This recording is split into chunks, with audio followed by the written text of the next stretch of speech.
there's so many abuses where bushfire risk is not in the picture. We're seeing, particularly in this area, trees cut down for views, trees cut down to advance a DA, people who are sick of leaves on the car.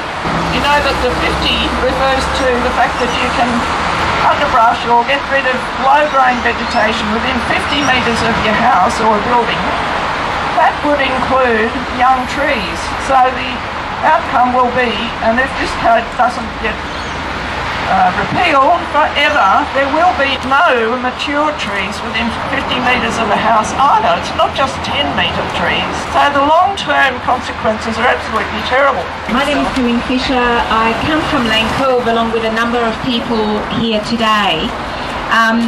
We're representing the enormous abuse of this code that is happening in Lane Cove. And the turpentine that you see on the ground was actually cut. There were about 4 of them. The oldest estimated to be 100 years old at least, cut down for a house extension. And the people were quite candid about it. We're cutting down these trees for a house extension under code 1050. And that's what's happening all over Lane Cove and all over Sydney. In fact, one of the tree loppers that I spoke to said to me, this is going to change Sydney. Even if an owner at the moment doesn't want to cut down their tree, what happens when they sell up their house? A new person comes in. Well, they could cut down the tree under code 1050. So over years, Marita's right. We're just going to lose all of our mature trees on private land.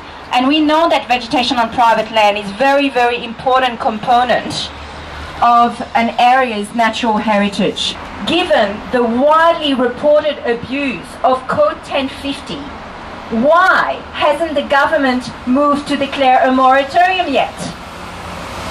Is there another motive behind this code 1050? Is it about development proceeding more easily? I mean, what's going on here? Where's our Minister for the Environment? I expect the Minister for the Environment to stand up. Yay! But we've heard absolutely nothing. I mean, it's disgraceful. Our neighbourhoods are being completely pillaged. Now, I've also heard rumours that the government might decide to declare a moratorium a month before the elections. Too late. Too late. Now, if that happens, that's absolutely disgraceful and the most cynical use of politics that I've ever heard of. Disgusting. People are so angry about this, and we need a moratorium now. Every day that we wait, we are seeing trees come down that have nothing to do with the risk of bushfire. So Rob Stokes, we need you to speak out and do the job that you've been entrusted to do, and that's to represent our environment. Yay! Moratorium now! Now there's moratorium now! Moratorium now! Moratorium now! Moratorium now! Moratorium now! Where are you, Rob Stokes? This is only going to get bigger. We get a moratorium or we scale this up on a massive scale. There's a number of actions that you can take, like emailing Minister Ayres right now when you get home, like posting on his Facebook page if you're on Facebook.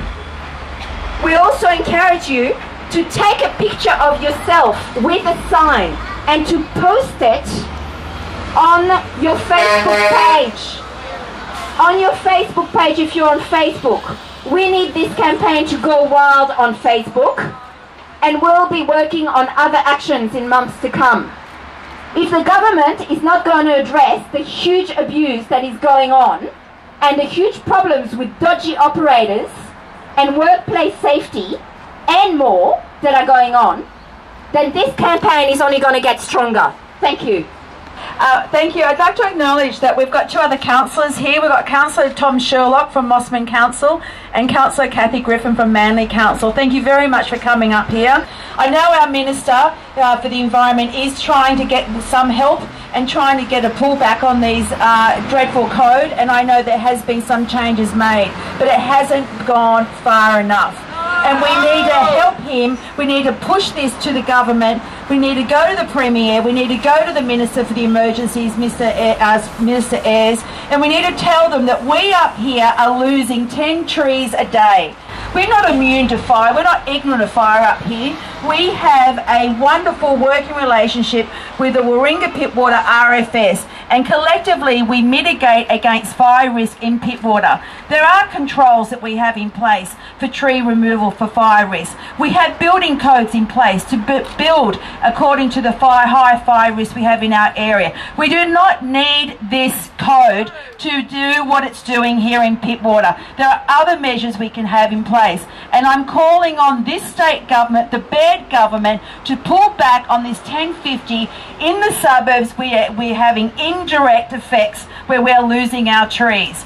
And Corinne Fisher and Marita and everyone else who has fought for years for this natural environment, who have been the custodians, the modern day custodians of our natural environment, collectively we need to go out there and tell everyone else how this is affecting us up here.